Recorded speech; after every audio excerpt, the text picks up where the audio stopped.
What's happening, everybody? Welcome back to another Fall Obsession podcast episode. My name is Sam Thrash. I'm your show host over here. Appreciate you guys press and play on another one of our episodes.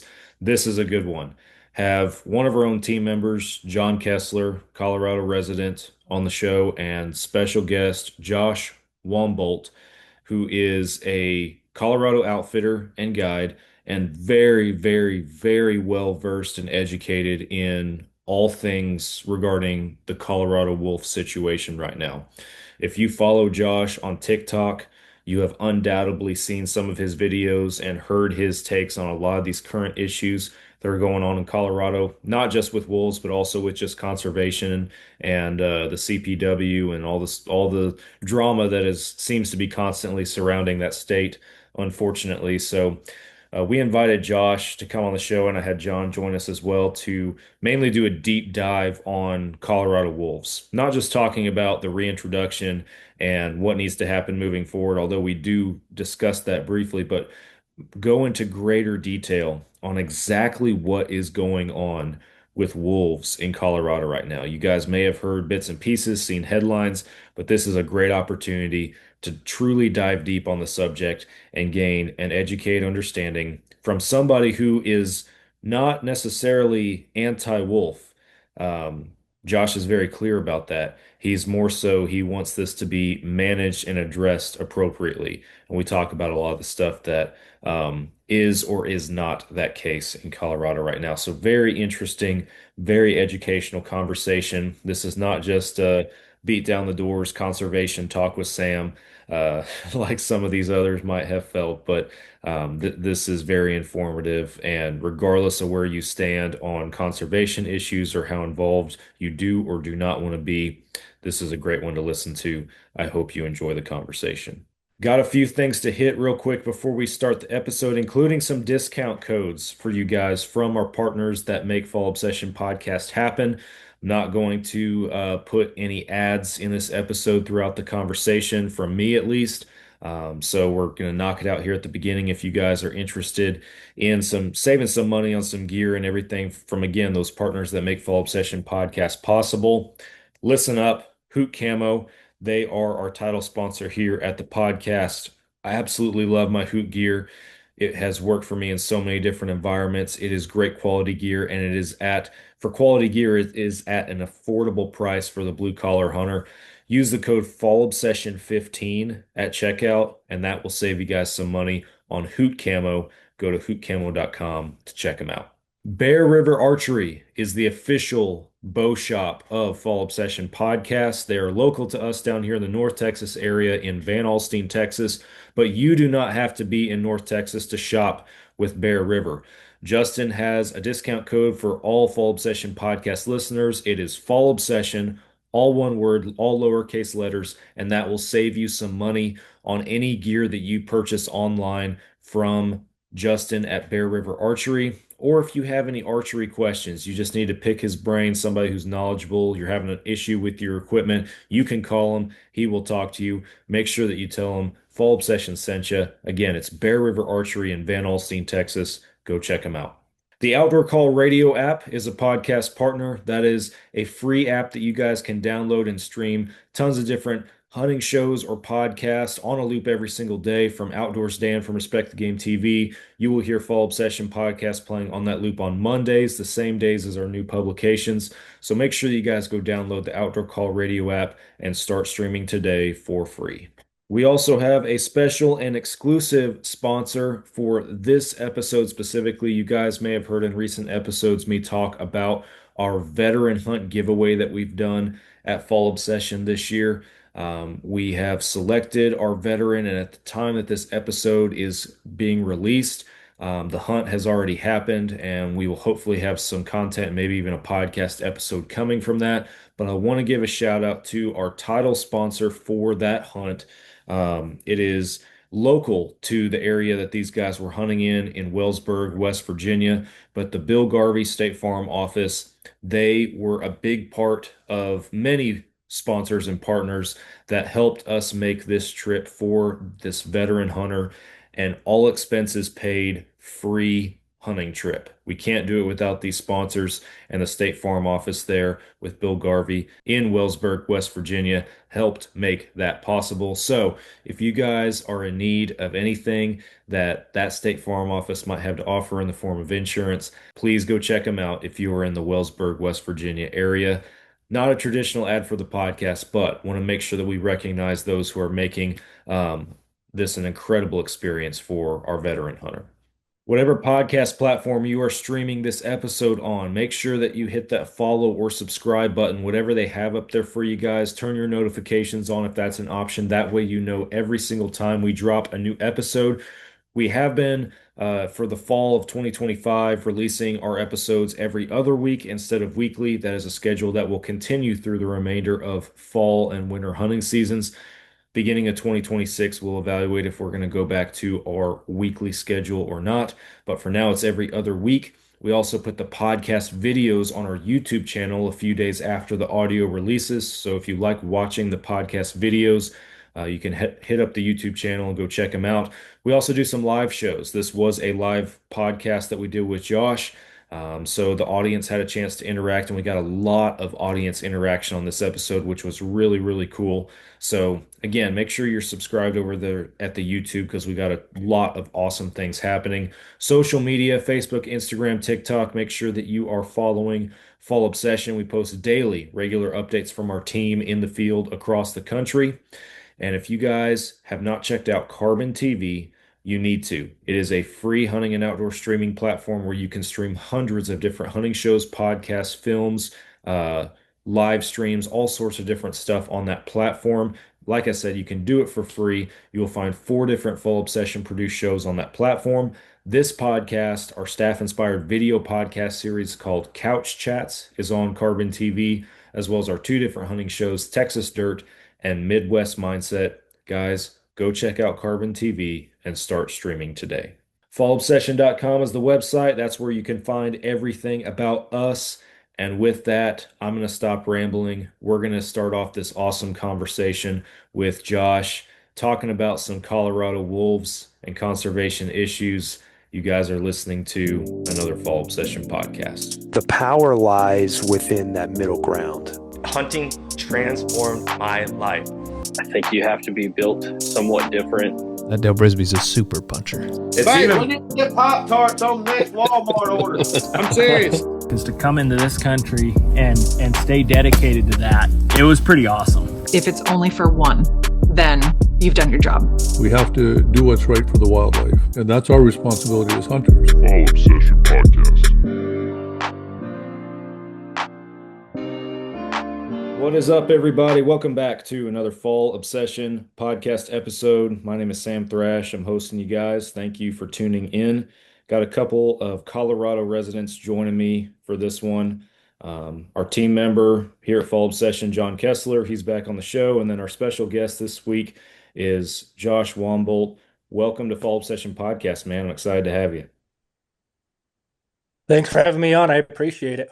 Yeah, man, I'm stoked about this one. John kind of reached out to me and gave me a little bit of an idea on who you are and pitched the idea of having you on the show and everything. But for our listeners, for those who are joining us here tonight on the live stream, just tell folks a little bit about who you are, where you're from, give us a little intro, all that good stuff.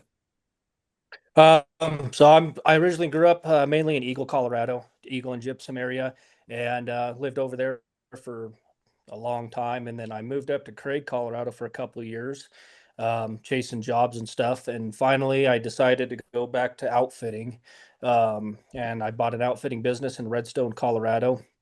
Been doing that since 2016. And it's been good to me. I really enjoy it. Had to get back to outfitting. I was doing other tire work and stuff like that, and just wasn't what I wanted to do anymore. So I got into outfitting, and yeah, just like doing that. I usually go to Arizona in the wintertime to do horseback rides, but this year I'm going to stay in Colorado and hopefully get out and do some more winter recreation again. I haven't done that in like 6 or 7 years. So when all this wolf stuff kind of came about, I've been kind of fighting it since the ballot initiative came out. And me and another guy started a Facebook page. It was called Prop 114, questions and answers, or information. and we were just trying to get the information out, but I wasn't into it like I am now. We were kind of lazy about it. And, once that passed, then it was kind of in a way too late for us to fight anymore to really end it. But I got on that Colorado Wolf Tracker page and really started getting after it, especially when you start learning that the wolves are going to be in your area. They're going to affect a lot of things. And when you start really researching it and seeing some of the stuff that, I call it the propaganda that the initiative put out there, Disneyland fairy tale stuff. And when you really get into it and you start seeing what wolves do, and learning about Yellowstone and how they're talk about the trophic cascade and everything like that, how it wasn't just wolves, but they try to make wolves as the cure all, and it's not. It's kind of like they tell us the wolf's a scapegoat for us when it comes to ranching, outfitting, hunting, everything like that. The truth of the matter is the wolf's a scapegoat for a lot of things, whether it's you're pro wolf or anti wolf. That's just kind of the way that it is. And I am actually one of the types of guys that hates getting labeled as an anti wolf guy. I'm really not anti wolf. I'm just anti the situation in Colorado. And I mean, that's my biggest thing is I don't hate wolves. I'm not a shoot, shovel, shut up. I'm not a kill 'em all guy. I just want it to work out, and I wish we would have been more prepared, not just for ranchers, outfitters, hunters, sportsmen, but I wish CPW would have had more time to prepare before they were forced to put these wolves down here, because everything's just it's in a reactive situation versus a proactive situation. Definitely seems like that. So, and correct me if I'm wrong, but that initial initiative to reintroduce wolves to Colorado, it barely passed. Is that correct? Am I recalling that correctly? It was very, very small margin, if I remember. Yeah, it was within a couple percent. And mainly it's like every initiative in Colorado, the eastern slope with the higher population voted it in. It was like 4 counties on the western slope that voted in favor. My county, Pickens County, was one of them, but you also got to look at it. You got Aspen, Colorado in there, and Routt County, I believe, voted for it. And they're also a big resort town, a tourist attraction. I can't remember the other 2 counties off the top of my head, but basically, if you've got Eagle a big and ski San resort, Miguel. Yeah, I think so. And if they have a resort, that's something that the second homeowners and stuff that don't live here full time, but they have the votes because they have their vote there. That was one of the biggest things. Steamboat, Aspen Vale, and Telluride. Yep, exactly. Yeah, it's crazy, man. And I've spent a little bit of time in Colorado, but not a whole lot. Mainly, I mean, just like everyone vacationing, I've hunted in there a little bit. But when I did hunt, it was in like northeastern Colorado, which is farmland up there. And I was, Colorado kind of has at least in the big cities, and you guys know this, just more of a left-leaning mentality and everything there. And I was blown away by having conversations with these very right-leaning farmers and everybody out there, and was like, oh my word, man, this is so different than what you would think. It's just those densely populated areas that are swaying the votes. And I think we saw that a little bit too with when Proposition 127 was coming around. And I know that's not wolves specifically, but with mountain lions, and the CRWM and Dan Gates and all them that were trying to, basically match the media and propaganda push that the antis were putting out to try and ban mountain lion hunting. They were hitting those areas hard and everything. He came on the show back then and talked about that kind of stuff and the initiatives they were having. And I think that whole situation was proof that if you're willing to listen, at least, you don't have to be a hunter, but if you're willing to listen, you can definitely be educated on the benefits of science-based hunting, science-based management, predators, and all that kind of stuff. So anyway, I ramble on a little bit about that, but I was definitely encouraged by the results that we saw from 127. a little bit too late for wolves at the very beginning at least. So Yeah, 127, Dan put, he put his life into it. And that was great. I mean, and that's what we should have done with the wolf initiative. But the problem was we all just thought there's no way. We just kind of figured there's no way this is going to happen. We don't have to worry about it. Yeah, there's a huge amount of apathy. We're just like, nah, that can't happen. No way. yeah, just accepting it and moving on pretty much. Yeah, that's definitely been proven otherwise. So and so I want to dive in a little bit more specifically on the wolves and that kind of stuff because you are an outfitter. And what kind of impacts have you specifically seen for you or those that you immediately kind of work with? In my area, they got released on the other side of the county over by Aspen, Snowmass. Um, as far as I know, every time I've talked to CPW, they have not been to my side confirmed yet. The thing is they don't really, as an outfitter, they don't really tell us if there's wolves in the area or not. I wish they would, but they're not required to. It's more just the ranchers and stuff. And I actually work closely with all the ranchers in my permit area because I help range ride and take care of their cattle as well. So if they get notified about it, then I get notified. And we haven't had wolves on our side yet. I've heard rumors, and I hate doing the rumor mill thing, but I've from some very great people that I know could tell a wolf track and could tell if they've seen a wolf. Avalanche Creek, where I'm at, that's one of my main hunting drainages. They found wolf tracks at the top of the drainage, but I mean that's 4 miles from Snowmass. So there was more reason to believe they're just going to come over that mountain into my side. I was just hoping that with all those 14ers and everything, that terrain and all that recreation, that they wouldn't. And I think the terrain's too tough for them in that drainage. It's a long, narrow drainage. There's not a lot of place for them to get elk and deer cornered and chase them down, which is why they're, in my opinion, hanging around the low country and the ranches. But I've heard rumors of wolves over in my area, but I don't like sitting there calling my CPW guys every day and trying to get the info and getting that rumor from them because I know that the guys on the ground are tired of it. Are getting the phone calls and stuff. So I just try to stay. Once I have a confirmation, then I will release that information. But the rumors, I've heard rumors of a bunch of uncollared wolves that CPW supposedly knows about. But like I said, it's a rumor, and until I get that from CPW, and my question is, if they say, "Oh, there's a rumor that we had 3 or 4 wolves in this area," if they're uncollared, how does CPW know that there's 3 to 4 wolves? And if there is 3 to 4 wolves, that needs to be, released so that they can at least say there's 3 to 4 more wolves in Pickens County or wherever, so that can go towards our population objectives. Because otherwise, this is going to be just like trying to count mountain lions. They want to get to their population objectives, but if they don't have collars on a ton of them, and they're just going by collar data and, maybe flying over when those wolves are on private land and seeing, there's a pack of 6.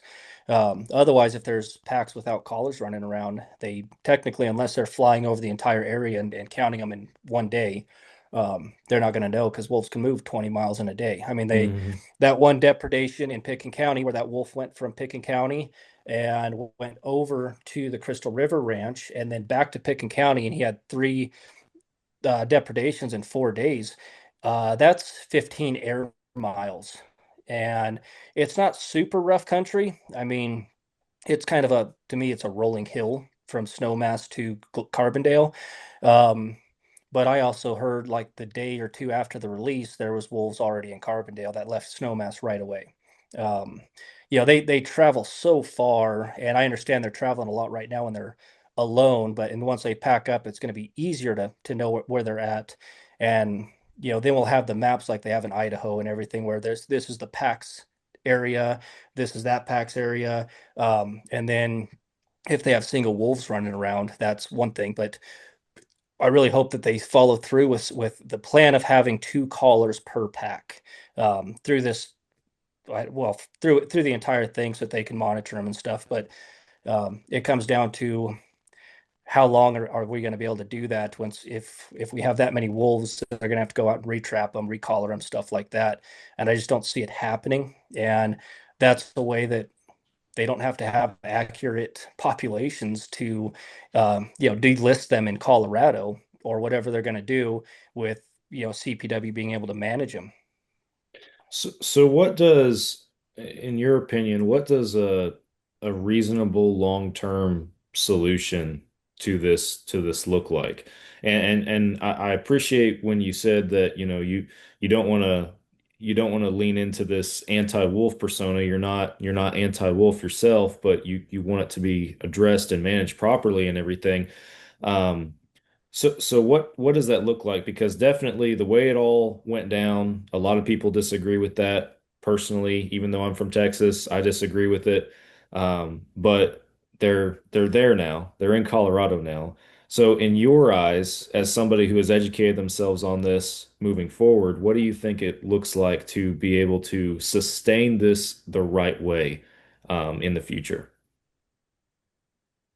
My biggest thing right now is pausing it. Just pause releases. I mean, obviously we're having issues getting wolves now from other states, but putting a pause on it and getting prepared. I mean, we've got, we don't know how many pups they said they had. They said they had 4 breeding pairs this year. They never released how many each pack might have had or anything. I mean, I never found that information in there, and that's where we want the transparency. I want CPW to be way more transparent of, hey, we got these, this breeding pair looks like they're denned up. They're going to have pups. And when they have their pups, oh, look, they had 6. Okay, well, there's 6 more wolves. We have no idea how many pups these wolves had. From my knowledge, from what I've heard at the Copper Creek female that was released in Picken County, she ended up mating to another male because her breeding male died in CPW possession in September 24.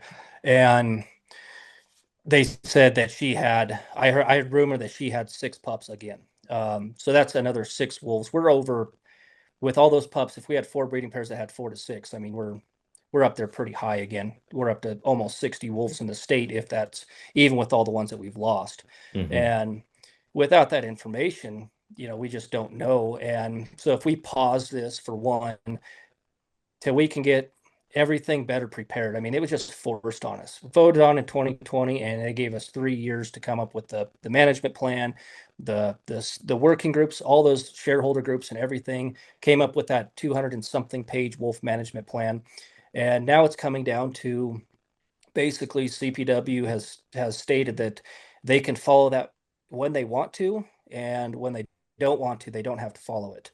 So we need to get a plan in place, solid plan. And the other thing too is we just were under resourced. They, with all this, like I said, they're being reactive, not proactive, and we did not have the utensils and the stuff to make non-lethal work. You can go out there with a shotgun with rubber slugs. You cannot use rubber buckshot. It has to be rubber slugs. But the thing is, I don't know anybody yet that's been within shooting distance of a shotgun on a wolf to non-lethally deter it.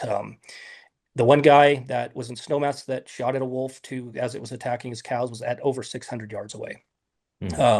They had Fladry set up. The problem was they had Fladry down one side of their pasture.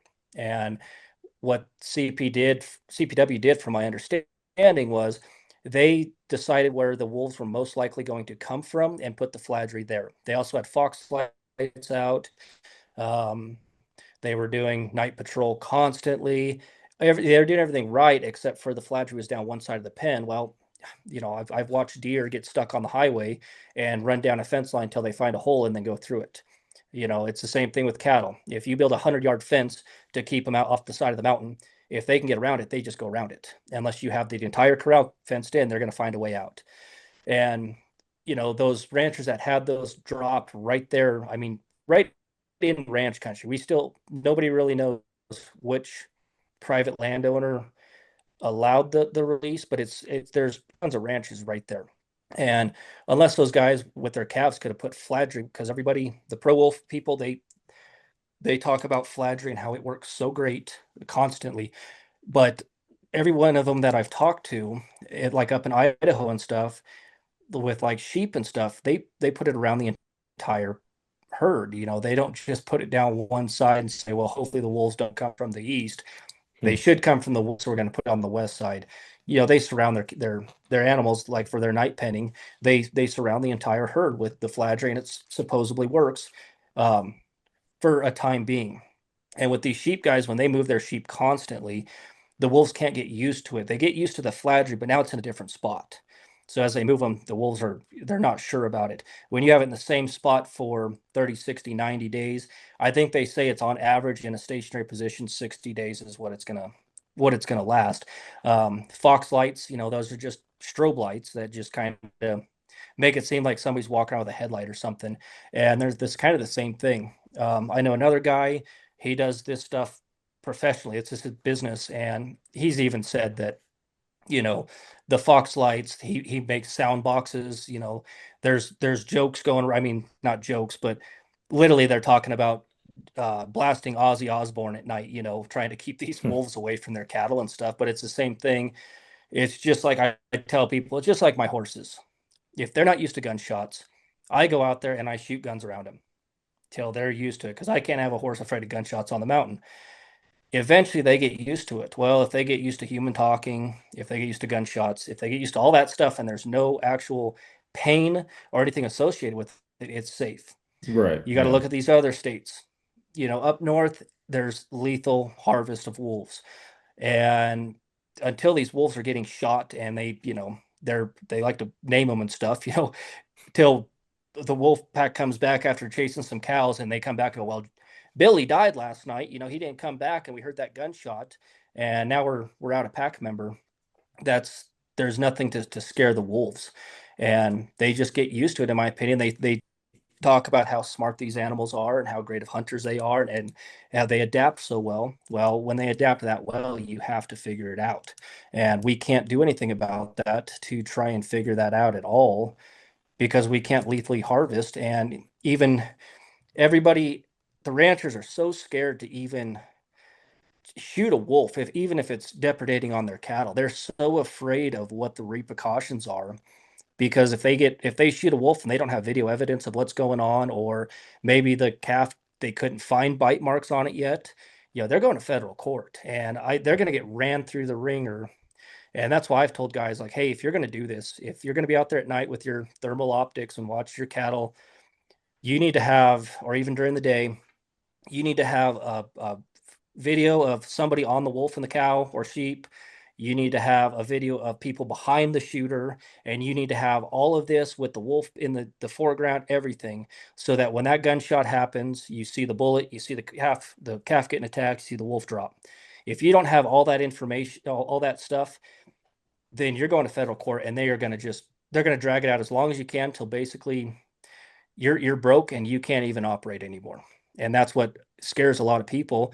Like a lot of ranchers, some of them don't even hunt. They don't really care about losing their hunting privileges. They're more worried about losing their ranches, and over a federal case that people say, well, do you want to go to get the $100,000 fine and everything over a $2,500 cow? And that's what scares them. It's the same thing. You'll get tied up in court and everything for months and months and months, when you could have just let them kill it. And that's what they're saying. Just let them kill it, and then get your depredation payment and call it a day. Have those depredation payments been happening? Because I've heard rumors on it took a while, but now they are, or I don't know. Again, I'm down here in Texas, so I'm trying to keep up. From what I've heard is some have been paid out, but a lot of them haven't. Okay. With hunting season going on the past few months, I've been kind of out of the following the wolves like I do when I was in Arizona last year. I mean, it was a daily thing for me. And but last I knew, there was still a lot of money out there that was not paid out yet. And I mean, the fund's drying up regardless. That's the problem, is the fund's getting dried up regardless. And they can't use revenue from hunting and fishing licenses. They have to do the wildlife cash fund or the Colorado General Fund. And I mean, honestly, the state's broke anyways. I think we're still like $1.7 billion in the hole. And wolves are costing us millions of dollars per year. And when you've got, I don't think they thought that the ranchers were going to have as much, paper trail as they do with when it comes down to losses of not deaths, but weight losses and conception losses and everything like that. And when these ranchers came back and said, well, here's what I was out 2,500. I had 2,500 cows, and they all came in 25% underweight this year. And my year, from my 10-year average, Right. they were trying to pull, well, what about, drought and this and that. And they were trying to do everything they possibly could to not pay that amount of money, which whatever you put in, you can't just say, I want this much. You have to have your information. And I believe the wolf management plan says up to 75%. They can pay anywhere from 1 to 75% of that, depending on how good your records are and everything. And I think Farrell got just a little over 55% of what he applied for. And that's still, it was a little over $300,000, but he put in for like $675,000. Oh wow. So, and that was just off of loss of weight from his cattle and his sheep that he had. And the other thing too is you cannot file for loss of anything like that unless you have had a confirmed depredation. Okay. So, and again, I'm educating myself a little bit in the conversation with you, and I've been meaning to say it for a few times. I'm gonna throw it out there real quick because we are doing a live podcast this evening, and we have a few people listening in. If you guys have questions that you want either Josh or John to answer, please put them in the YouTube chat, and I'll be happy to throw them out here in the episode. But I wanted to back up a second to what you said earlier about the wolf management plan and how they can follow it if they want to, but they don't have to if they don't want to. Can you elaborate on that? Because that sounds, John's over here laughing. That sounds very very very liberal in my opinion. That's like what's the point?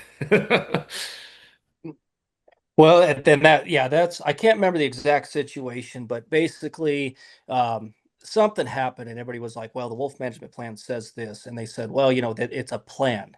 It's not a, set in stone type of thing. It's just a plan. It's a guideline is basically how they worded it. Okay. And, that's one of the problems is when it's I understand it's a plan and it's not going to go to a T, because this plan was made before we even had a 10J and before we had wolves. So now it's a completely different thing. So now they're going, well, I guess this isn't working how we planned it would. So now they're going, oh, well, we'll use plan B, but we won't use plan B on every situation. We're going to use plan A until we need plan B, C, or D. And then with those situations, I mean, they left a lot of the stuff in the plan pretty open to be able to do that. It's a very thorough plan. I read it like 6 times, and some of the wording in there, you're just going, well, that doesn't make sense to me. But they had hundreds of people part of this as stakeholders and shareholders and everything like that, and it just kind of got, I mean, it's very thorough, but it's also got a lot of holes in it, in my opinion. I mean, we don't even have a population objective of when CPW can start officially doing a hunting season or whatever they're going to do. Just because, it's like there's 4 phases and phase 4 is wide open. Sorry, carry on. Anyway, wasn't it in relation to re-releasing the Copper Creek pack? Yeah, that's what it was. It was essentially against the rules of releasing depredating wolves. And I think Jeff Davis said, well, we don't have enough wolves. We're just going to re-release the Copper Creek pack after they were captured in Grand County this year, whenever it was. Yeah, they were re-released in December or January. They were captured in September of last year and re-released in January. And he said, yeah, basically it's not allowed in the plan to re-release depredating wolves, essentially. and he kind of just said, forget that. Yeah, because they Interesting. re-released them when they released the British Columbia wolves and Snowmass. They released 15 wolves. My understanding was 10 wolves from British Columbia went to Snowmass, plus the 5 Copper Creek, the female, and the 4 pups. And then they released 5 like north of I-70 in Eagle County somewhere. So, and yeah, that was exactly it. Is they basically they I think people were complaining that they were in captivity. You know, these are wild wolves and this and that. And so I don't think they really wanted it to get out. And, you know, they wanted to do it and then wait a year or something and hope that that female wouldn't start breeding or something like that. And they kind of shot themselves in the foot. I think somebody slipped, and then got put on Jeff Davis's, you know, well, what's the deal? And I think even Jared Polis stood up and was like, well, you know, we had to get these wolves back out there. We can't get enough. And, you know, we're trying to establish packs. And this was essentially an established pack, even though the male did die. And subsequently, one of those pups from that release was killed as depredation. Yeah, that one was killed in end of May. They shot one of the males, and one of the other pups from that pack that they could not catch is believed to be the one that they shot in were trying to kill in Rio Blanco County, and because it was chronically depredating as well. And the blame went to, it's a single wolf that has to kill what it can. But you know, they said they shot it. One of the shooters shot it. They found blood. They found DNA. They confirmed it was that extra male from the Copper Creek that they could not catch. And then, you know, there's another depredation in Rio Blanco County, and they believe that wolf just moved south again and started going down towards Meeker and everything, and started depredating again. Gotcha. If it is alive, we still don't know where they hit it. They just said they found bone fragments and blood. I'm guessing, you know, when I find bone fragments as an outfitter, it's typically a leg shot or something like that. I mean, Yeah. there's not usually, you don't really blow out a lot of bone like they're saying without hitting something in a low leg or something like that. Yeah, I agree with that. We got a question in the YouTube chat. Could the specific GPS data be acquired through basically a Freedom of Information Act? Is that something that's obtainable through something like that you know of, or not sure? There's been several people that have tried to get that information through a CORA request. But per the plan, they do not have to release it. And their fear is if they do release that information, that people will go there and start waiting for wolves in that area. Yeah. You know, shoot, shovel, shut up, smoke a pack, all that. So I think regardless, even with the CORA request, they will not release that data. And their scapegoat is that, you know, map that went out today showing the drainages that the wolves were in or have been in for the past month. And I was actually trying to come up with a way to make that map a little bit easier to understand, instead of, you know, my drainage goes from Carbondale, Colorado, all the way up through Redstone and through Marble. And so when a wolf's in Carbondale, it shows that they're in Redstone, they're in Marble. And when I get hunting, you know, clients calling me and they say, well, we've seen the map and they're in your drainage. I'm like, well, no, they're way down, and it's every tributary too. So it's just not the main river. So it shows basically my tributary goes from Huntsman's Ridge and Redstone all the way up to Capitol Peak. You know, it's 15 miles wide and then 25, 30 miles long. And if one wolf walks through there and the GPS dings at that point in time, you know, they say there's been a wolf there. So I wanted to maybe do like they release a GPS data, one point for those for per wolf caller that's 30 days old on each map, to give us an idea of where that wolf was pinged. And then we can kind of know where the wolves are at and know what's going on. But then again, I understand with all the shoot, shovel, shut up, all that stuff, that you're going to have people possibly sitting there waiting and hoping, you know, oh, it was in this area, I'm just going to sit here for a week in the winter or whatever, or go snowmobiling and find them or whatever. Yeah. And, you know, do that kind of stuff. So there's really no way that I know that we can get that information. And even if we do, I think they would just not even care about releasing it to anybody, or give you 6-month-old GPS data where they know that that wolf has maybe moved on to a different area and they know it's not there. Yeah, that too, for sure. So, we had a while back, or let me ask this first before I go there. Um, I've seen this stuff about how they're not taking wolves, or Canada and Alaska aren't sending wolves, whatever that might be. You want to speak to that a little bit, just as far as the wolves that are coming in, where they're allowed to come from now? And you even mentioned at the beginning that Colorado just in general is having trouble getting wolves anymore. So what are the factors that are influencing all that right now? So right now with our U.S. Fish and Wildlife Service, they deem this a non-essential experimental population. And to me, that just says it all right there. We Yeah. don't need it. It's experimental. It's just I mean, it's just happening. It doesn't even need to happen. It's just happening. yeah, like you guys voted on it, so we're going to make it non-essential and experimental. We've done CPW's done studies since 1993 about bringing wolves back, and every time the CPW biologists just say no, it's not feasible, and that's what started this whole thing. But now, Brian Nesvik, I think is his last name, went from Wyoming to U.S. Fish and Wildlife Service, and he sent a letter to Director Davis and Jared Polis that the U.S. Fish and Wildlife non-essential experimental population plan that they could get wolves from the Northern Rockies, Northern Rocky Mountain states. And so that would be Washington, Oregon, Northern Utah, Wyoming, Montana, Idaho. And I do not think that California is on there, which I hope it's not because they're having so many depredation issues over there. But since they got wolves from British Columbia, it was outside of the Northern Rocky Mountain states, and that's how it's stated, is Northern Rocky Mountain states. So, and it also cuts out Alaska too. And Brian Nesvik said, no Alaska, no British Columbia, no Canada. So you got to go to these other states. Well, when we got them from Oregon, we got the wolves from Oregon. We got 10, and they basically told us like, hey, we can't give you any more. Like this was our population was at that point. I think they're at 190. We took 10. They're at 180.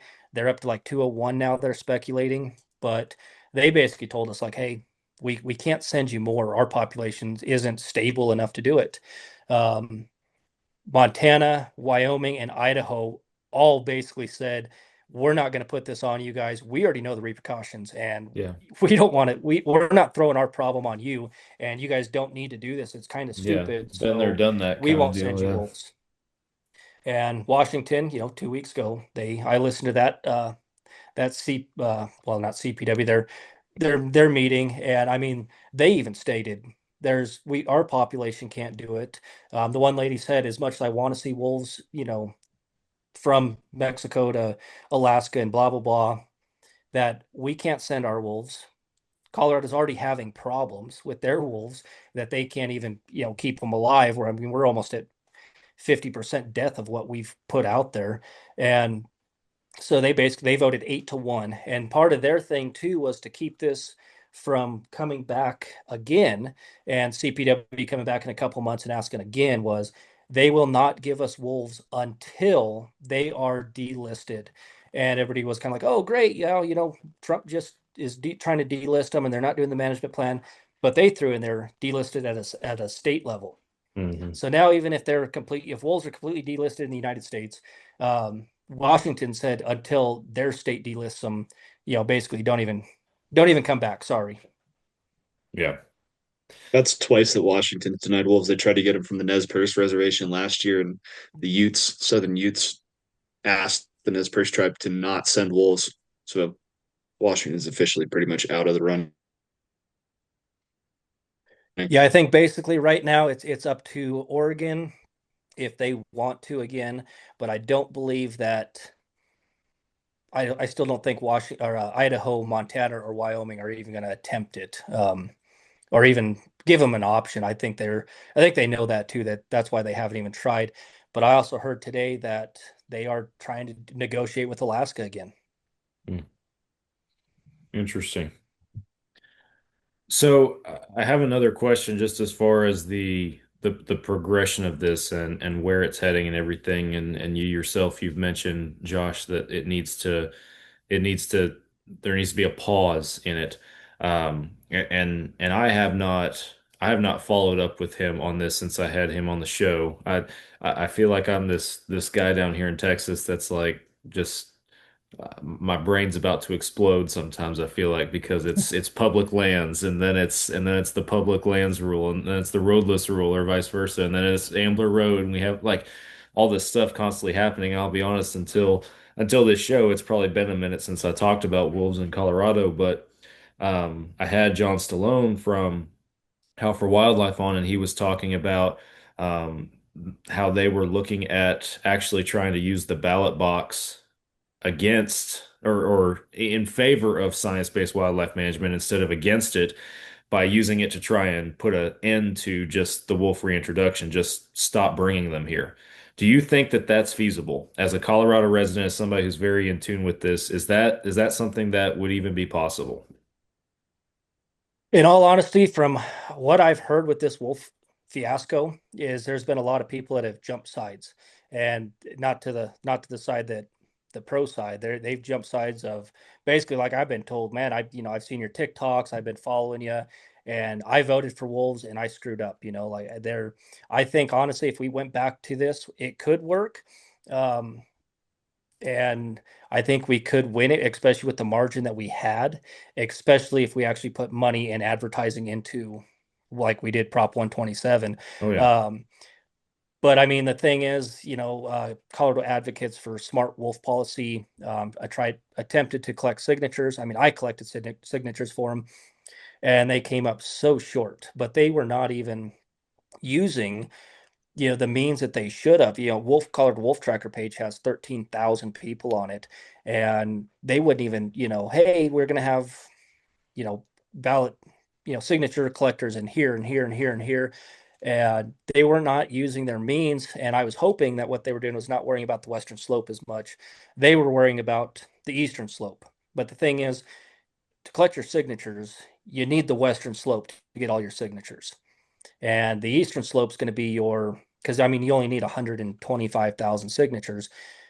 Western Slope should have been their focus to get the signatures to get it put on the ballot and, educate the people on the Eastern Slope and get them to sign too. But when you only need 125,000 signatures out of 6 million people, you need to go to your grassroots people on this side that are against it, the ranchers and everything. And, it was so hard to collect signatures. And I'm not the type of guy that was going to sit out in front of a city market, a grocery store, and, wave my clipboard and get people to do it, because I would end up doing something like this and having somebody yell at me about how I'm anti-wolf. And I'd have been sitting there for a couple hours ripping on one person, or had to bring out my soapbox and stand up on it in a bullhorn to make sure everybody heard me. I think there's a lot of us that would probably be in that same boat. All good intentions until that one guy fires off, and then and then I'm honed in at that point. Probably be the same way. So another question from the YouTube chat, and this is kind of bits and pieces of this have been hit on a little bit, but this gentleman says he's got a three-part question. One, how many wolves has Colorado purchased? Two, how many of those wolves are currently dead? And three, how many of those dead were killed by hunters or anti-wolf people? All right. So first off, we've gotten 25 wolves, 10 from Oregon, 15 from British Columbia. Out of those wolves, 11 are confirmed dead. There's been 12 deaths, but that was because one of the wolves was that Copper Creek pup. So I started calling him I think his collar number is 2405-CO. Otherwise, their number is 2303-OR, which would be a 23 female from Oregon. Okay. So out of those, there's been 11 that have died. So 11 out of 25 have died. As far as all the deaths, I actually got all the whole list right here. For legal hunting means 3 wolves have died in Wyoming. 3 of our wolves have traveled to Wyoming and been killed. And I believe one of those, though, was actually shot by the USDA for cardiac depredation on sheep. Um, there's only been one wolf that has been supposedly poached in Colorado, and that is actually that Copper Creek male that was captured, and then it died 2 days after capture. And they said it was very unhealthy and had a pre-existing bullet hole wound from, they would not say, if it was days, months, weeks, or if it even had it when they captured it and, it just survived that long. So there's only been, technically, there's one wolf in Colorado that has been shot and died that CPW knows of due to caller data. Gotcha. Very, very interesting. I got another one. Otherwise, we've had a few. We've had 2 die from mountain lions killing them. One was another wolf killing it. I guess the only other one that I would consider a weird case was in Northwest Colorado. One got caught in a legal coyote leg hold trap. Wasn't that southeast down by Colorado Springs? It might have been. I might have wrote it I thought that down was wrong. El Paso County, and that's not on that list that we were talking about yesterday. It was that uncollared male, and wasn't it from the Great Lakes region, like Minnesota or something? They thought. No, there's been one that there was a female that was caught in a leg hold, and CPW confirmed it. They actually came and released it, said it was healthy to release. Okay. I couldn't remember what that And that would have been the coyote one, the coyote trap wolf was. Yeah, this would have been a female, British Columbia female, caller 2512. Got another question in here. Oh, yeah. I love these questions that are coming into the YouTube chat. It's pretty cool. See the audience engaging a little bit. But John, you probably know this person, and Eric Kessler. Yeah, that would be my dad. Hi, Dad. Yeah, familiar name right there for you. Eric asked, what is the state cost per wolf? Is there any statutory limit on its spending? No, I guess yes, there should be. Yeah. We were promised on the ballot initiative, we were promised $800,000 a year. That's what this was going to cost. We surpassed that within the first 6 months. So I know we're over $4.5 million. Heard rumors that we paid British Columbia $400,000 to get 15 wolves. That doesn't include all of the all the money that was spent in for us to send personnel up there, for us to do the cages. I mean, the flights to bring them back was actually donated. They've been donated on both of them. For both introductions. The same companies donated their time to fly the wolves back and forth. But Tracy Ross with the Colorado Sun actually did a podcast with, I don't know if I can pull this up, Eric Odell and let me see here, Eric Odell and Brenna Cassidy with CPW, and there was 11 CPW personnel for 6 days in British Columbia, 2 helicopters. They had vets, ground personnel, 2 nights in a base camp before being transported to Colorado. That just seems to me like personnel and I mean, 11 people up there. I'm guessing they probably had 11 hotel rooms for 6 days, 7 days. I believe they sent people up there beforehand even to start the process and get, with British Columbia and, talk to them about how they planned on doing it and everything like that. So if we spent $400,000 to buy the wolves, which I don't think we were supposed to do anyways, so it's a rumor, but that's what I've heard. I mean, you're telling me that would have had to cost a couple $100,000 just to get 15 wolves. And then once they get back to Colorado, you've got all the CPW personnel to pick them up at the airport, do their vet checks again, drive them to the place in the middle of the night. They released all these wolves from British Columbia in the middle of the night. The first release they did during the day so that, Jared Polis could have his public relations picture taken of him releasing a wolf and everything. But the other ones, now you're paying CPW personnel overtime to go out there in the middle of the night and release wolves in the dark so nobody would follow them and stuff like that. So I'm guessing that cost us, I'm guessing that alone was over $1 million. I know those chartered flights probably would have, if they didn't donate them, would have costed $20,000-$30,000. I mean, there's special planes with cargo holds and everything like that, and they went from Prince George, British Columbia, I think it is, and they flew all the way to the Eagle Airport. And when they flew into Eagle Airport, we actually had people waiting for them. My parents sat on the side of the road at the exit of the airport, waiting for them to come out to get pictures of them, just so we knew that, okay, there's wolves, they're coming in.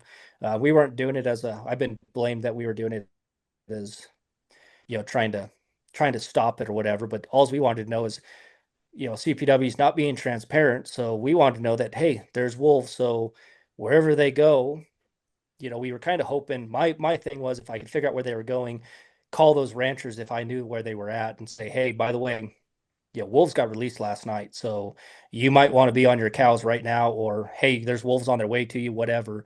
Now you got to start your non-lethal techniques. Instead of being reactive, they could have been proactive and possibly shut down the buffet before it happened. And we weren't trying to be nasty. I know that the ground personnel, the boots on the ground CPW personnel takes a lot of hits for this, and I stand up for them because they've been great. They're just doing their job. And a lot of these guys, people going, well, if they really don't believe in it, why don't they quit? Well, some of these guys are a couple years from retirement. I'm kind of the same way. If I was a couple years from retirement, I don't want to lose my job and lose everything. So I'm just going to do my job, keep my mouth shut, and just do that. And those guys have been doing everything they possibly can, but there was no transparency. And that's the problem of, John Michael with Colorado Wolf Tracker. I mean, he was on top of the flights tracks, and we knew they were coming in. And when they came in, we seen them go in with the crates. We seen them come out with the crates. And then my parents, okay, we're done. We're going home. We got some pictures of the crates coming out. We're all good. And then there was actually people messaging me. I was in Arizona. So, I'm getting pictures from people of these wolf crates going down I-70 and stuff. And, people trying to keep me updated of, hey, we don't know where they're going. And actually all these crates ended up going to the Glenwood CPW office. And I mean, I had somebody sitting there basically all night. They were telling me, yeah, nobody's left, nobody. And then all of a sudden people came in, from it, the gates were closed, and all of a sudden people come in and all that. And it was really weird. And I think they, nothing against them, but I think they gave us a double, and they sent out some decoys on us and went to the CPW office. And then, everybody else was focused on that, and they waited an hour and then drove out and went and released them. That's what I think they did. Yeah, probably smart on their part, I guess. I don't know. But so just from a Colorado standpoint, just in general, and you both are Colorado residents, if they are, and this is a question for me, if they are that far over budget, if they blew the amount that they were supposed to spend on this in the first 6 months, and you spoke earlier at the beginning about how, like, just being a state as much in debt as you are, is there nobody that's thinking, just at the state level, that's thinking, hey, let's maybe we can shut down this experimental program over here to save some money? Is nobody making that push, really? There's some people trying, but they just don't have the backing. There's so many people on the other side, especially when you bring animals into it. That's my biggest thing. You bring an animal into it, and it's the same thing as, this, guy abused his wife and gets a domestic violence. He spends the night in jail and all that. But you go and beat your dog out in the parking lot because it jumped out of your truck, and you're going to jail for months. When you bring an animal into it, it's a completely different mindset. And there's so many NGOs out there right now, I mean, with so much money, that I'm not saying they're paying politicians or anything like that. I'm saying that they can help. They should be helping fund this more, but they also have big lawyers and everything, and they're trying to keep this going just because they're going for this whole, let's get wolves from Mexico to Alaska again and all this. and it's getting really tough because we don't have the money. Non-resident hunters are already spending $850 on an elk tag. They don't have the money to spend, $500 a year to support Prop 127 or, stuff like that, to put that money in to support us, because they're going to go broke too. And Colorado residents, we're trying, but I'm not a millionaire and I wish I was, but a lot of the millionaires just, if you're the right person to show up to their house and ask them for some money, they will. And when you've got places like Wild Earth Guardians on your side, that's billions of dollars that they've tied up, big companies in multi-year lawsuits just to put them out of business, and then put them to the point where they're about broke, and then say, okay, well, we're going to drop charges and be done with this. But we did what we wanted to do. We basically put you out of business.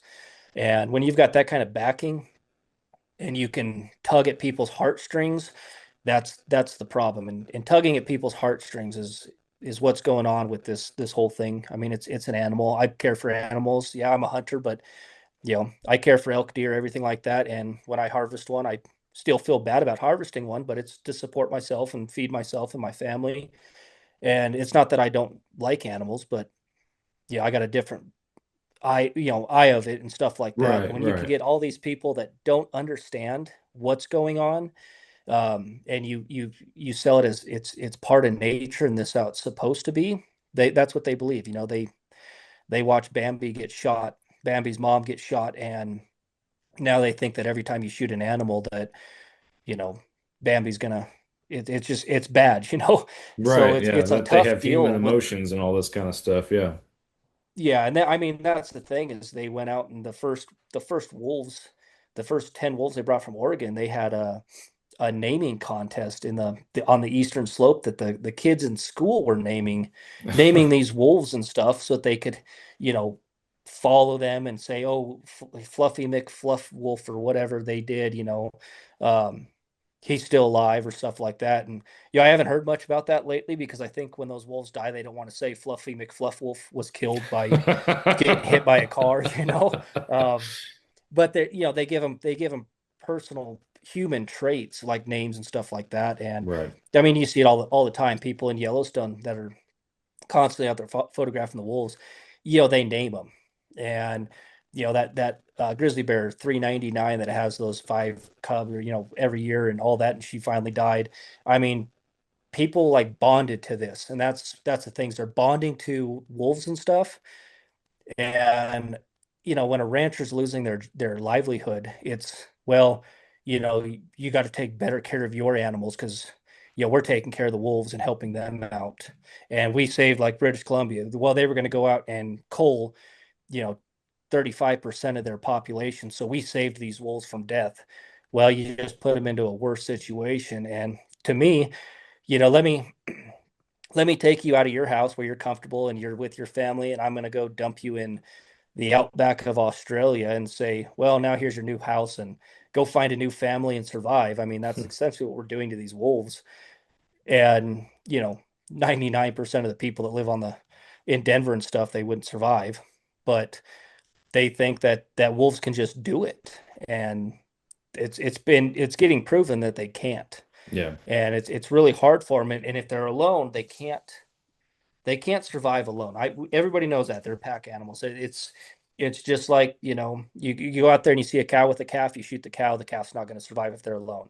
If it's in a herd, the calf's probably got a high chance of surviving. But you leave that calf, or you shoot the calf and leave the cow, and she's alone, now she's a single animal that has to fend for herself. So that's why people want to try to harvest animals without fawns or calves on their side and everything, because you don't want to leave one out there alone, because it just gives them a death sentence. Mm-hmm. No, 100%. Question from the audience concerning those BC wolves. Question is, did the BC wolves have Hydratid? I think that's how you say it. And isn't that against regulations bringing those wolves into Colorado? I don't know a lot about Hydratid. I think that's some sort of disease, isn't it? So Hydratid disease is a tapeworm. I'm putting an R in there. Whoops. And it has been confirmed that Colorado wolves that are in the state. This has been confirmed by the Colorado Conservation Alliance that they have the hydatid disease. CPW said that they vaccinated and wormed these wolves when they captured them, both British Columbia and Oregon. The other thing, though, is I worm and vaccinate my horses. I worm my dogs. If I give my dogs one wormer in January, I got to do it again 6 months later. It's not a one type deal, unless they have something that you can't get over the counter that cures everything. But it's been confirmed. They've gotten scat samples, everything like that. Hydatid has been in the state before, but not to the point of how it is. And if you go to Idaho and stuff like that, when I quarter my elk out, I don't get into the guts and lungs and everything like that. I don't check that stuff out, but they can actually get it. The elk and deer, the ungulates can get this, and they get cysts on their lungs and their liver and everything like that. And it actually, eventually kills them because they don't get the tapeworm, but they get that in their muscles and everything like that. And your dog can get it, and then your dog can pass it on to you. And wolves, it's the same thing. They get it, they go kill something, they spread it, and if they go 20 miles, that day and take a shit, they just spread that, and the parasites can actually live in the soil, live on the grass. Then a deer comes by and it's eating, and it sniffs it up into its nose, and now it's got it. And the same thing, they're spreading a disease that we didn't want here and was relatively in control from, hydatid wasn't even questioned in Colorado until, wolves came in. And it's another thing that I was saying, hey, this is another thing that wolves are bringing in. And, your baby can get it, if you're take your dog out to, let's say you're out on the hiking trail and he rolls in wolf poop and there's those parasites in there, and he goes home and you're sitting on the living room floor and he's rubbing his back on the ground and doing what dogs do, and then your baby's over there crawling right on that ground too. Or my little niece used to sit there and play with the dogs and bite their back and all that. Well, she can get it too, and now she's got a tapeworm. And thing is, with a tapeworm, nobody really ever knows they have one until they get like an MRI or something, or they start losing weight. Right. And then all of a sudden it's okay, well, our whole family has this tapeworm. Yeah. Crazy stuff for sure. John, what am I missing here? Any major points of conversation that we need to talk with Josh about while we got him on the show here? I know I'm trying to be mindful of our time and everything, but also I want to make sure we're not missing anything, because this is Josh, I really appreciate the information. This is good stuff. No, I think we've done really well, and the comments from the YouTube have been pretty good. I don't think we missed anything critical. Well, I'd like to talk about chronic wasting disease with the wolves. Please do. Please do. So there's another thing that the pro wolf people talk about is wolves will help cure chronic wasting disease. And, since 1993, when we released wolves in Yellowstone, Wyoming, Idaho, Montana didn't really have much chronic wasting disease. That was more Colorado born. And all of a sudden we get these wolves, and CWD is all of a sudden, Colorado's kind of the first state to do mandatory testing and stuff like that with their herds. Now all of a sudden these other states are doing it, and people go, well, wolves will kill the sick and weak. That's all they'll kill is the sick and weak and blah, all this. But they also spread it. Research has shown, and people say, oh, it's proven. Well, from the research I found from CSU, chronic wasting disease, when they did studies with coyotes on chronic wasting disease and getting the prions, that their stomach will kill like 95% of the prions. But if they don't kill that 5%, wolf kills a chronic wasting disease elk and runs 20 miles and takes a shit, that prion can live in the soil for years. So now if wolves will kill chronic wasting disease, why do all these northern states, why is there chronic wasting disease on the rise? more wolves, it's rising when it should be plateauing or coming down, but it just keeps rising. Well, my opinion is wolves are spreading it. You know, they don't pick and choose. I've told people this several times on social medias. When you go to the grocery store and you're going to get a ribeye, you don't sit there and pick the first one that's sitting right there in the front that looks a little bit brown and not so good. If it's me, I go through them and find kind of the newest ones, the freshest, healthiest looking ones. And wolves are going to do the same thing. They're going to look for, they're not going to want to kill a sick animal. I've had people tell me on the Jackson feeding grounds that they've literally seen cow elk with broken legs that can hardly walk, and the wolves they won't go kill them. That should be an animal that a wolf should go right after, that can't hardly run and everything, but they won't. They'll go after the other healthier animals. And with chronic wasting disease, that's my biggest thing, is if they're going to cure this and help us out, why is it rising in every other state that's wolves are in? They should be plateaued or dropping now, especially in the northern states that have had wolves for 20 years. And I personally have only seen maybe one elk or deer that had chronic wasting disease that showed symptoms. Unless it's mandatory for me to check my animals in and get them tested, I just don't worry about it. But I hardly ever see animals with it. It's just what CPW tells us that these units have it. But northern states are getting really worried about it. And that's a big problem. And, I kind of joke with people, well, maybe we should release more wolves and that'll cure it, right? Well, it's not working. Yeah, might be a little propaganda there. So, yeah, that's interesting. I would not have thought to ask that, honestly, but that's some good insight, because I have heard that kind of circulating with all these wolves and everything, is the benefit of that. And honestly, just again, me being not from Colorado, hadn't put a whole lot of thought into it, if I'm being honest with you. So, well, and all the research does say that it is believed that wolves can help slow chronic wasting disease. Well, when I want scientific data, I don't want it is believed. It's kind of like if you've got cancer and you're going to get treatment. Well, we believe if we do this, it's going to work.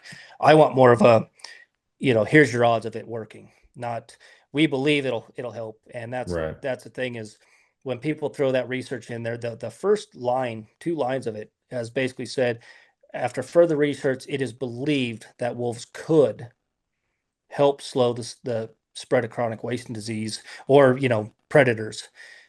But, that's not scientific to me. That shows that they don't want to say, like, it basically just says that maybe 50% of the time it'll work every time. And that's the way that it kind of sounds like. I want data like when we turned out 5 wolves into a 30,000 acre high fence elk unit with chronic wasting disease and 5 elk, and they went out and killed 5 elk and chronic wasting disease was gone. Great. But when they say, well, they killed some of the elk with chronic wasting disease, because they also say these wolves have a 7th sense that can early detect chronic wasting disease, which makes me laugh. And I'm going, well, what do they smell it, or this is in the this is the nervous system. What do they do? How do they have this 7th sense? And if they have this 7th sense, I'd like more people to go out there when a wolf kills a 6x6 bull elk in Yellowstone, go out there and test it. If it has chronic wasting disease, and they say, well, 90% of the bulls they killed in Yellowstone over the winter had chronic wasting disease, then I'll be more of a believer. But they have no real life data that shows that this can slow it or will slow it. And when you talk about them spreading it, it's still the same thing. Well, when you can there's a 10% chance of you spreading stuff. It's kind of like COVID. Follow the science. Well, there's a 10% chance you're going to spread it with a mask on. Okay, well, there's still a 10% chance I can spread it, so I guess I should just stay home. Yeah. Kind of falls under that same umbrella as this being basically a big experiment and a wolf management quote unquote plan, and what we talked about earlier as far as how that's defined. Have you ever listened to one of the CPW commission meetings, Sam? I have not. No, not. Well, next time you I've get seen low blood clips on. pressure, I've seen clips and stuff, but I have not actually tuned into a next whole one. yeah, next time you get low blood pressure and need to fix that, the three lines are it's voter mandated. So anytime like the petitions to delay wolf introduction or whatever, anytime anything wolf is on the commission's docket and there's public comment, the pro wolf, it's voter mandated via Prop 114. They're not wrong. Technically, it passed by a percentage. Right. Number two is they can cure chronic wasting disease every time. Someone says it. Where that data came from, who knows? And oh my gosh, I just forgot my third one. The trophic cascade. Like they're a benefit to the ecosystem. Every single time. It's those three lines. And there's really no data to support any of it. Yeah, it's all in just what fits the agenda at that moment in time. Yeah, it's just their talking points. I was gonna ask both of you guys, just being Colorado residents, what your opinions are of your new CPW director or acting director. I just saw something about that yesterday. So me and John talked a little bit about that. Yesterday I was actually, when that news came through, it was crazy. And the thing is, I think Jeff Davis was brought in as a scapegoat regardless. And, following the CPW commission, everything with Jared Polis over the past 6 years, he set this up to completely shut down CPW. They don't want it to be like it is. They want, there's actually a new initiative, 98, that they want to basically shut down the CPW commission to make another citizens board that controls all this stuff. Because I think they have a fear that after Polis is out, if we get a Republican governor in here, he's going to clear house. Mm-hmm. And we need it bad. In all honesty, I understand having the people on our commission to make these laws and regulations. And this is a off wolf topic, but the CPW is getting blamed for all kinds of stuff, whether it's tag prices, wildlife laws, all this stuff. Well, it's actually the commission that makes CPW biologists and everything give their recommendation. They vote on it. They choose. They can even change it if they want to. And what's going on is they're bringing in these people that have no business being in here. And I understand you got to have your citizen people that have really no idea about wildlife, just so that you have that other spot. But our state parks representative has never been out, had never, before she got put on the board, out of a state wildlife or state park area outside the Denver area. And if you're going to be on that position, I would want somebody that's been to at least 50% of the state parks in Colorado and seen them and stuff like that. But we get these people that they're putting on here that are basically there to push an agenda. And I don't think they're getting paid to push an agenda, but I think that they're put on there to, in a way, it's like they've been trying to hurt CPW to the point that even hunters are pissed off at CPW and don't want to deal with CPW. So now this initiative 98 will pass, and then they can just dissolve CPW completely. And then, what happens with no CPW and you've got a citizen board of random people that can basically shut down hunting if they wanted to. And this comes back to the Rewilding Colorado push that they're trying to do, that let Colorado be wild, bring in the wolves. They'll manage ungulate populations. They'll do this, push the ranchers off the national forest and BLM lands, take their ranches, take their water, all this stuff. I think it's a huge thing that's becoming a huge problem. And that's their whole agenda, is rewild Colorado to make it to where we don't hunt to controlled populations or anything, and they can just do whatever they want. And the wolves and mountain lions and bears will self-regulate and regulate all the populations and all this. The whole thing's getting crazy. Yeah, I remember. Sorry, I was just going to say I'm glad you brought up Initiative 98, because I was going to ask about that too, because John, you mentioned that to me last time you were on the show. So I'm glad you brought that up too. Sorry, I didn't mean to cut you off. No, you're good. Anyway, the last commission meeting, they just upgraded bison to both game animals and livestock in Colorado, which means that the Book Cliffs herd, which is on the far west side of the state, the ones that would cross into Colorado used to be able to just get shot by ranchers over there, and now, well, as of January 1st, I believe, if I'm remembering correctly, they'll be protected, and there's actually a bison management plan. Really? Well, it'll be interesting to see how things progress in y'all's state for sure. I hate that there's always something, man, and Colorado is always right at the heart of it, it seems like, and it We're on the sucks bleeding 'cause edge. yeah, y'all are the guinea pig for all of this. I don't even know what you want to call it, all the garbage. Petri dish of rewilding hell. Yeah, and I mean we still have people trying to fight this. You know, the Colorado Conservation Alliance still has a lawsuit out there, and it's been out there since like October 24, October 23, and they're still waiting on a federal judge to even, do anything about Oh it. wow.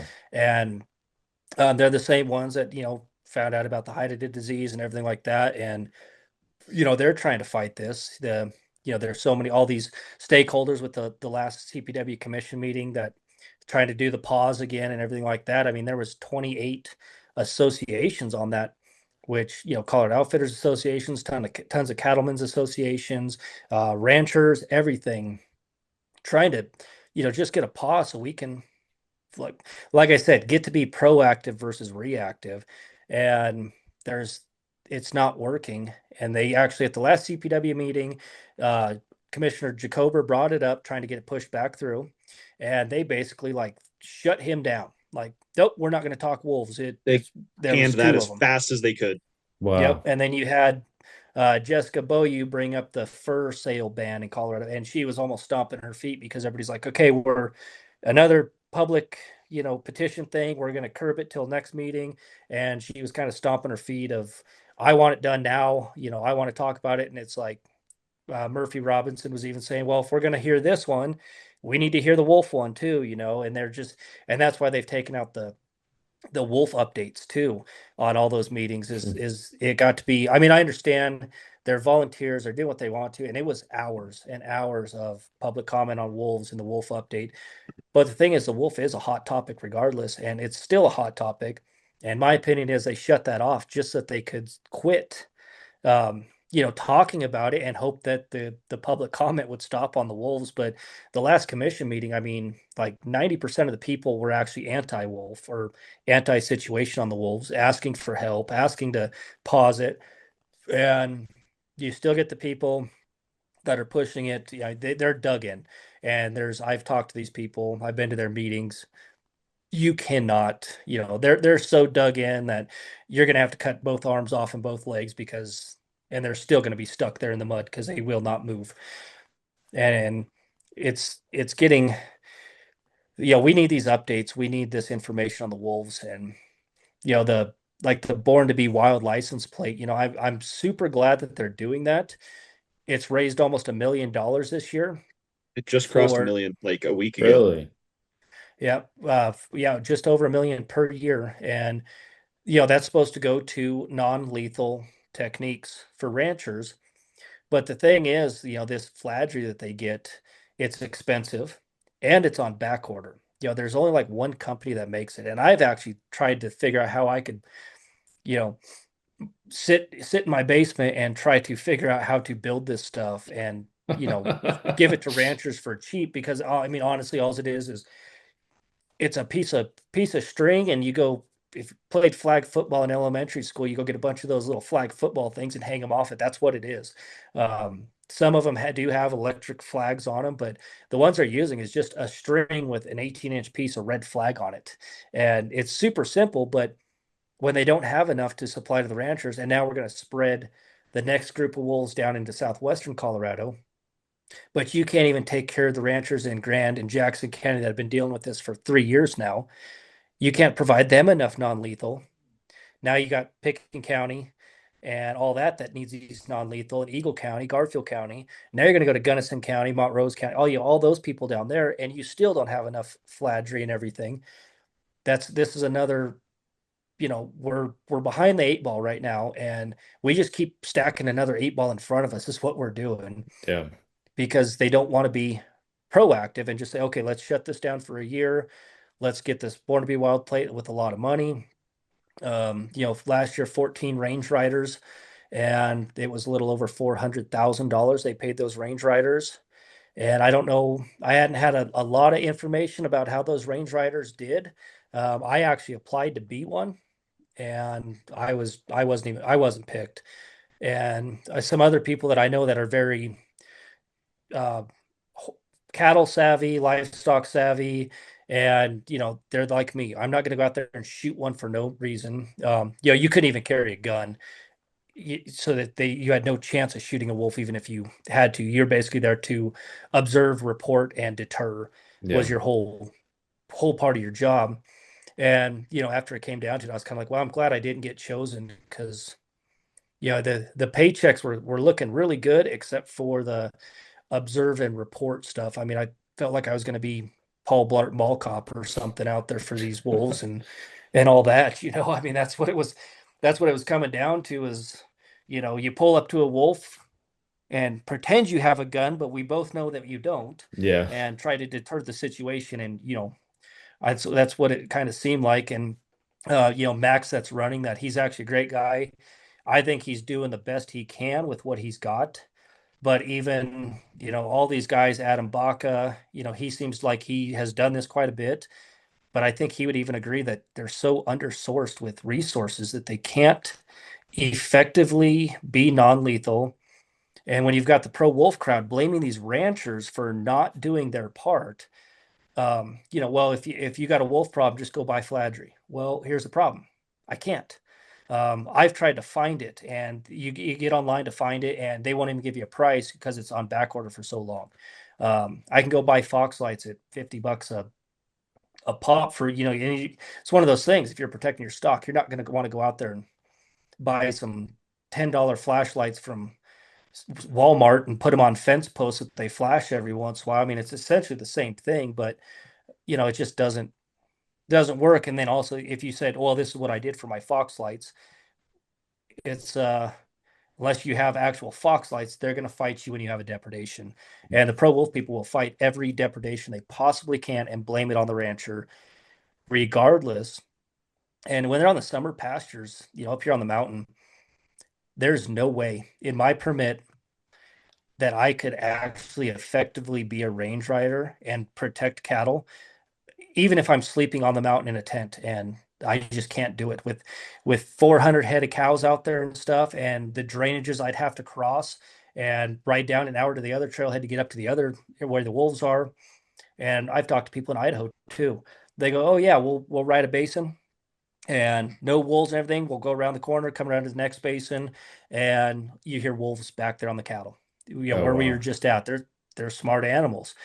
And it's just really crazy that people think that this will effectively work. And then they say, well, just hire more range riders. Well, contrary to popular belief, most ranchers, that the ones I work for, are not millionaires. Mm-hmm. They're mom and pop ranchers. They're generational ranchers. And, the guys that have millions and millions of dollars with their cattle ranches typically have their cattle on their private ranches. There's pro wolf people bringing these people down from Idaho, the Elzingas, which I think their operation's great and what they're doing works for them. But when I went to their meeting, it was so impractical for us to do in where I ride, and many of the other ranchers I've been to, night penning their cattle. Well, then when you find out that they're only night penning their 2-year-olds and they're not bringing pairs on the mountain, and they're riding all day long, pushing the cattle from spot to spot, and then bringing them back to the night pen. They're grazing them all day and then bringing them back. I don't see how you're gaining weight. They bring in interns, and basically their pay is you get to learn this stuff and you get all the ground beef you can eat. And they also have a 3,500 acre ranch where they keep their summer pairs as well as do all their hay and everything. Well, through all the ranchers I know, we have to take cattle off of our summer pastures to make hay for the wintertime to survive. They don't have 3,500 acre ranchers. They've got, a couple hundred acres that they need every bit of that to make hay. so that they can survive in the wintertime. But the thing is, these pro wolf people go to these meetings and they just completely eat it up because they don't know. And when the ranchers show up and they start asking questions, then it gets shut down. Oh well, okay, we're out of time. We can't answer that question or stuff like that. And it's really tough because it's the same thing. I understand on the wolf plan A, plan B, plan C. Well, every ranch is going to be different. That's understandable. And this will work here, this won't work there. And that's what our site assessments will say is, in this ranch, we believe that fox lights will work, but Fladry won't. Or, range riders will work, but fox lights won't. They have their, and as long as those ranchers are using what they're telling them, that's great if they have enough resources for them to do it. But typically you won't get non-lethal deterrence until you have a depredation. So you literally just open up the buffet, let them come in and learn they can eat there. And now you gotta kick the guy out that paid for his all you can eat buffet before he's done eating all he can eat. Yeah. And that's the problem. So, like it's just like me. When I know there's a honey hole for elk, the next year I don't say, okay, well, let's go try something new. I go back to my honey hole. And if that doesn't pan out, then I go to the next one. But if I go there every year and I'm getting an elk in the same spot every year, I'm going to keep going there every single year. And I'm going to keep checking it every single year. Wolves are going to do the same exact thing. And honestly, I had so many ranchers this year tell me that they had elk, big populations of elk on their private ranches in August, September. And my belief is there was some people saying that the wolves will push these elk and everything off the private ranches so that it's better for the hunters. But these ranchers are out here protecting their cattle. The elk come down there to stay with the cattle. They can't push them off. I mean, they could try, but they just come back. And the wolves learn, or the elk learn, hey, if we go down here with the private ranchers and stay down here, they're going to be deterring the wolves. We're safe. And even if the wolves do come down, they're going to go after that cow, that calf, that bovine before they come after me. Mm-hmm. And it's giving them a safe spot. And that's another problem is now all these ranchers are losing feed and everything to elk because they're trying to protect their cattle and the elk feel safe.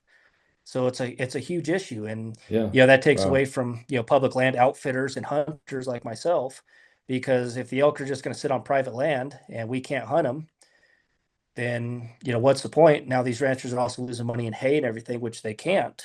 They can get permits to get a little bit of kickback, but it's not enough to cover the hay that the elk are destroying for their cattle.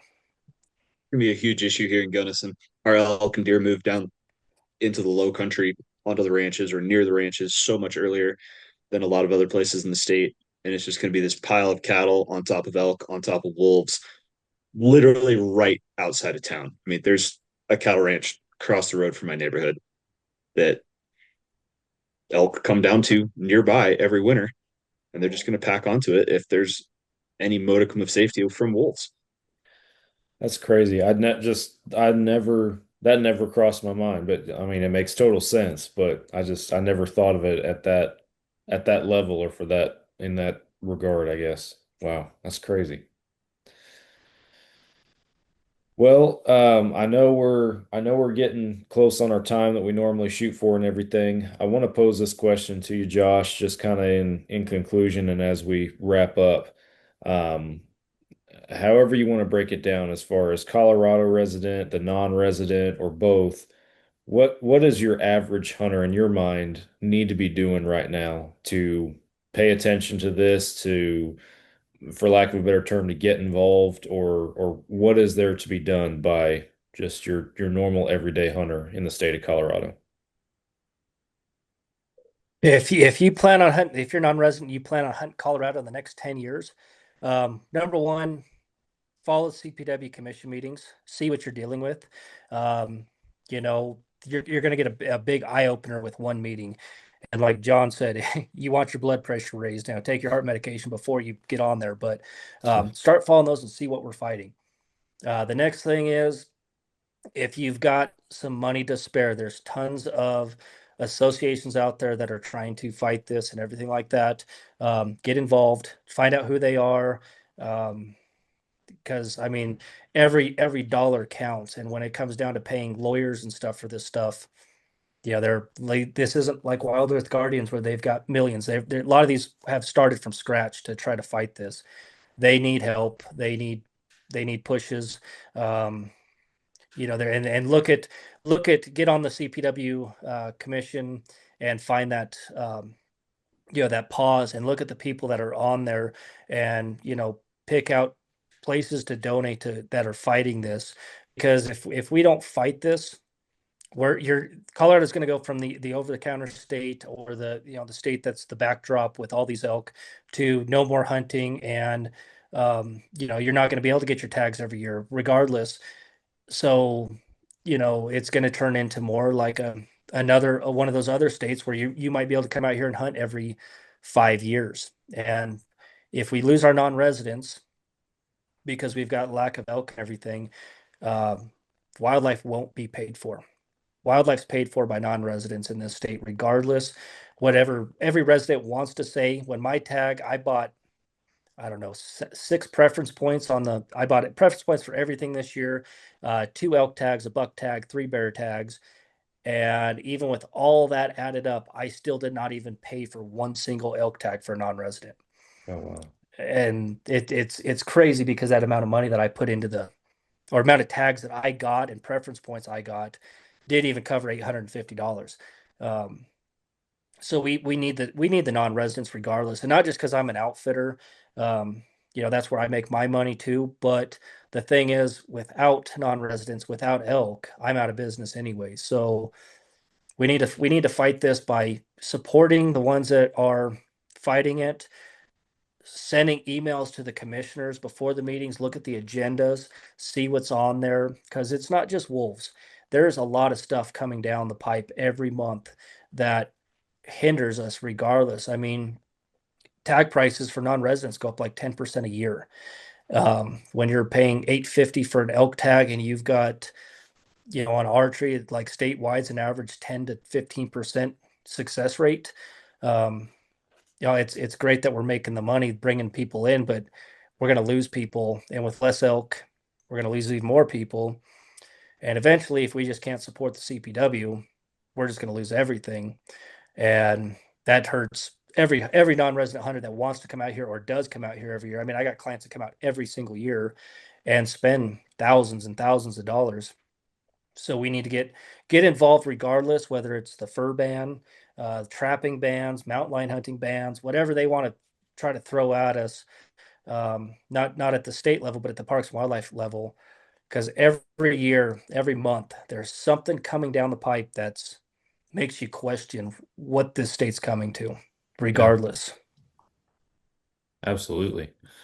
No, and it's what happens in Colorado too, like both the good and the bad. Other places are watching, and it's only a matter of time, in my opinion. Even if there's somebody tuning in, I mean, I'll call you out a little bit. You're naive enough to think that it doesn't affect you. Like it could only be a matter of time before your state's taking a page out of Colorado's book with something, and it's knocking on your door. So I think everybody needs to be paying attention and getting involved for sure. So, well, that's the huge thing with this wolf thing is once one state gets something like this on the ballot, it's setting a precedent. 127 saved us. It gave us it does work every time, but yeah, your state could be next on ballot, public ballot initiatives to shut down hunting. I mean, for some reason, my Facebook feed right now is so full of, the vegan thing of don't hunt animals, don't kill animals. I don't know why. I think I clicked on one post to comment something, and now it's just full of. It's the like every other algorithm post it got me bad, and I'm getting so.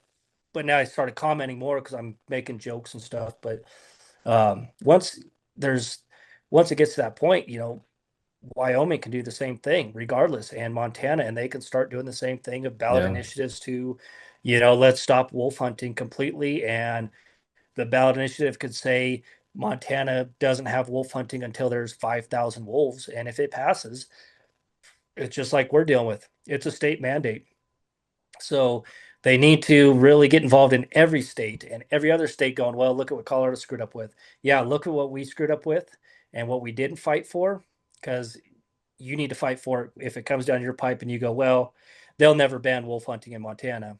Well, you got to fight it regardless to keep our livelihoods and our hobbies and everything like that. Yeah, I agree. John, anything else from you? No, that's why I got Josh on the podcast. He pretty much cleaned house with everything we needed. They freaking hit a home run out of the park. It was good stuff. I'm gonna throw one more audience question at y'all. This is kind of just a lighthearted, fun one that I want to make sure I get into. This gentleman asked if Josh and John had one season to take off and go hunting together as a pair, what season and what species would they agree to hunt together? So that's a tough one. That's rough. Yeah, this person probably gave us the toughest question of the night right there at the end. So, oh man, honestly, I'm a first rifle guy for elk. That would be my favorite season to go. I would, first, second rifle right in there somewhere. That'd be ideal. Hit that little bit of the back end of the rut for us, and first rifle for us is we got that back end of the rut, and it's fun to chase elk with a bow and get in close, but I'm a spot and stock guy, so being able to have the rifle just in case that big 7x7 walks out at 500 yards, I can make the shot. Yeah. Otherwise, I mean, archery's also fun, but I kind of got out of archery a couple years ago. Gotcha. Josh, you got a bucket list hunt? You got a hunt that would be once in a lifetime if you ever got to do it? I've had tons of clients bring that up, ask me that same question, and honestly, I think an Alaskan horseback moose hunt would be kind of one of my top ones. That would be pretty killer for sure. I've only done one horseback adventure, and it kicked my butt as a Texas boy. I was in Idaho for elk, but man, I learned a lot, and I would do it again. I totally would do it again. It was a blast. So it's good stuff. Well, Josh, tell our audience where they can find you real quick, on social media or anything. I know you it seems like you stay pretty up to date with your TikTok and everything, posting videos about some of this stuff. So tell folks where they can follow you. Yeah. For my TikTok's my main thing that I do for the wolf stuff. It's just at J Wumbolt. That's my main one for this wolf stuff that I try to post stuff on constantly. And otherwise, I post to my personal Facebook too. But the TikTok is definitely where I get most of my information out for the wolf stuff that I'm doing. Perfect. Well, for our listeners, guys, make sure that you go follow along with Josh and everything that he's got going on. Stay in tune, stay up to date with everything that is happening in Colorado. We will do the same. And Josh, hopefully it won't be the only time you're on the show. We'll have to have you back on sometime, dive into it again, talk about some more of it.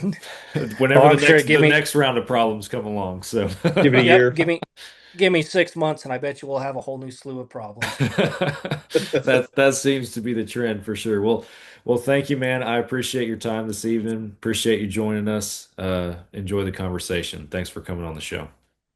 Yep. Thanks for the invite. I appreciate it. Always. John, thank you, sir. Appreciate you joining us. Yeah. Thanks for having me. Glad to contribute a little bit. Happy to have you, man. For our listeners, thanks for tuning in. Those of you that joined live, thank you all for joining us live. And the audience that interacted, I always appreciate it. And with that, I'll be back with you guys again next time for another Fall Obsession podcast. Catch you then.